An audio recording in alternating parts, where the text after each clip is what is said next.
गेल्या अनेक वर्षांपासून मूलभूत सुविधांपासून वंचित असलेला मेळघाट उन्हाळ्यामध्ये पाण्यासाठी झगडतोय। मात्र प्रशासनाच्या वतीने कुठल्याही प्रकारची उपाययोजना करण्यात आलेली नाहीये, असा आरोप संतप्त महिलांनी केला आहे। अतिशय गढूळ आणि दुर्गंधीयुक्त पाणी नागरिकांना प्यावं लागतंय, अशी अवस्था या लोकांची झालेली आहे। त्यामुळे अमरावतीमधील हे जे गाव आहे त्या ठिकाणी मोठी धडपड लोकांची पाहायला मिळते आणि घोटभर पाण्यासाठी त्यांना पायपूट करावी लागत असल्याची माहिती सुद्धा समोर आली आहे। जे पाणी त्यांना मिळतंय तेही अतिशय गढूळ आहे, दुर्गंधीयुक्त असं पाणी त्यांना प्यावं लागतंय। दरम्यान याबाबत आढावा घेतलेला आहे आपले प्रतिनिधी सूरज दहाट यांनी।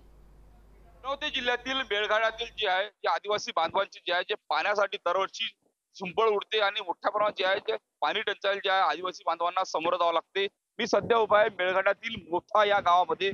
या गावची आपण भीषण परिस्थिती जर पाहिली गेली तर गावाच्या बाजूला जे आहे एक विहीर आहे आणि याच विहिरीतून जे आहे जे टँकरद्वारे जे आहे जे पाणी टाकण्यात येते आणि पाणी टाकल्यानंतर जे आहे ज्या विहिरीमध्ये जे आहे पाणी भरण्यासाठी जे सकाळपासूनच जे आहे महिलांची या ठिकाणी मोठी झुंबड उडत आहे। आपण जर दृश्यामध्ये होऊ शकतो मोठी गर्दी या विहिरीवर या ठिकाणी झालेली आहे आणि दरवर्षी जे आहे जे मोठी पाणी टंचाई या ठिकाणी याच ठिकाणी असते। मात्र तरी देखील प्रशासनाने दखल घेतली।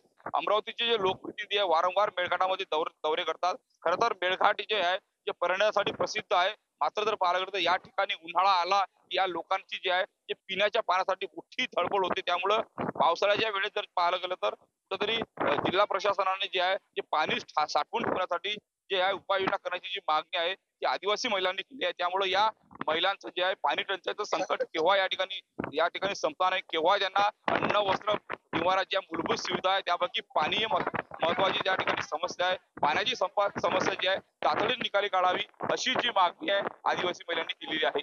सूरज दहाट, लोकशाही मराठी, मेळघाट, अमरावती।